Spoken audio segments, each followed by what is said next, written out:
Welcome riding buddies! The 50cc classes are arguably the most important classes for rider development in motorcycling.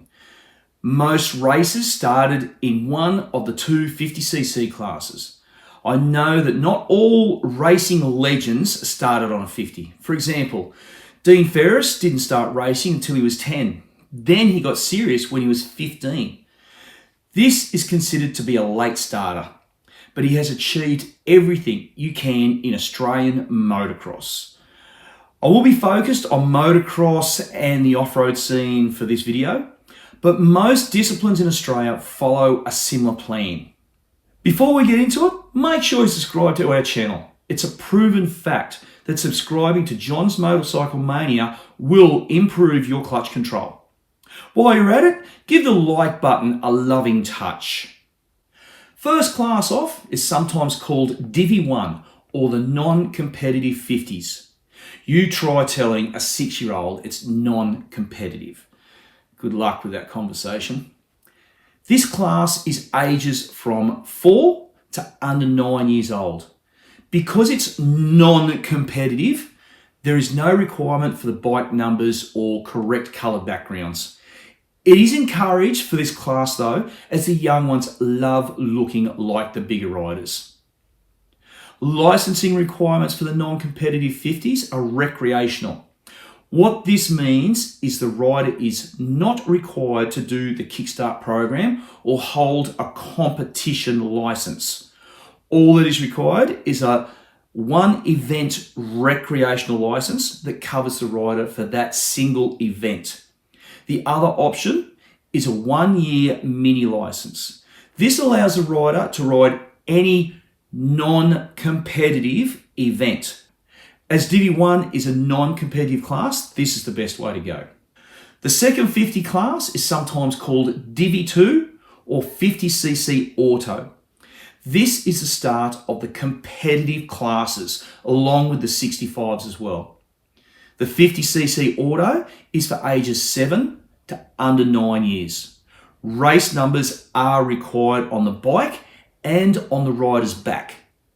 Background colour for them is mid-blue with white numbers.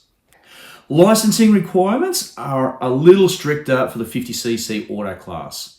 Because this is the start of full competition, the rider must complete the Kickstart program. What is the Kickstart program, I hear parents asking? In simple terms, it's a rider evaluation to make sure they're not a danger to themselves or other riders out on the track. Of course, the coach running the Kickstart will be running drills to help the riders learn and to do the evaluation. But there are 2 extra things required. As there is no outside assistance in junior competition, the rider must be able to pick up their bike and start it. Of course, if they fall off on the track and are stuck under the bike, the officials can help them lift the bike off the rider. Once the rider has successfully completed the on-bike evaluation and the theory sections in that Kickstart booklet, they are now able to apply it for their logbook. This is like a service manual for the rider. It records all their coaching and endorsements. When you do the Kickstart, you are endorsed on whatever bike you did it on. For the sake of this video, the rider will be endorsed on a 50cc. If they do the Kickstart on a 65, they are endorsed on a 65, and etc, etc.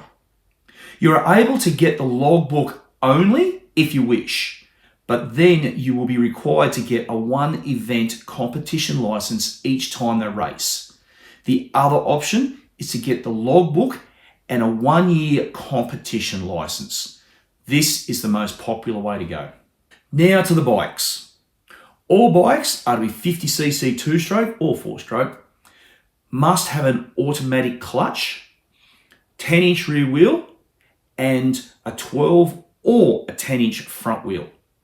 The engine is the biggest department that causes arguments at events. It must remain stock. You are permitted to do jetting changes to the carburetor. You can use that really cool air filter system. Even gear ratios are changeable using different sprockets to suit different riding conditions and riders. But engine mods are not allowed. I know that parents will get carburetors bought out and get port work done. The engine must remain as it was born. Even the clutch must remain as the standard unit. You can change the exhaust system. The suspension can be altered internally but remain visually stock. Aftermarket radiators can be used but remain the same capacity as the standard units. Frames must remain as standard geometry. Everything else you can change. Those big foot pegs, levers, plastics, not a problem.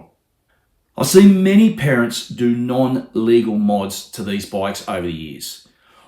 All this does is bring in arguments at the track, and the officials are busy enough on race day without having to deal with this crap. At the end of the day, what lesson do you want to teach your kids? Win at all costs, even if it means cheating, because that is what these parents are doing.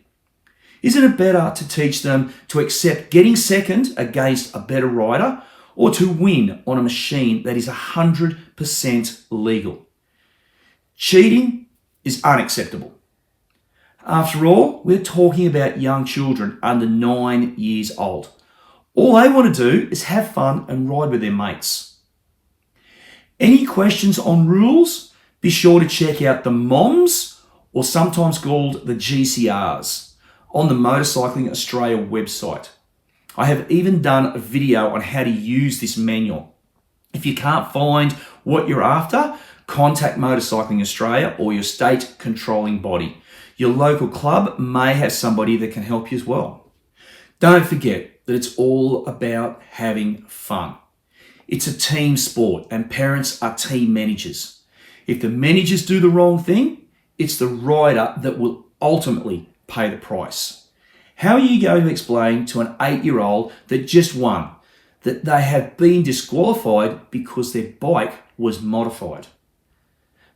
These things do change over time. This information was correct to the best of my knowledge at the time I made this video. It is always a good thing to have a look at the MOMS occasionally just to keep up to date. Any queries on anything, contact Motorcycling Australia or the state controlling body. You can put submissions into Motorcycling Australia for rule changes as well. Don't forget to subscribe to John's Motorcycle Mania. You might like that video that's just popped up on the screen as well. It's there, so you might as well check it out. Thanks for watching, and we'll catch you next time.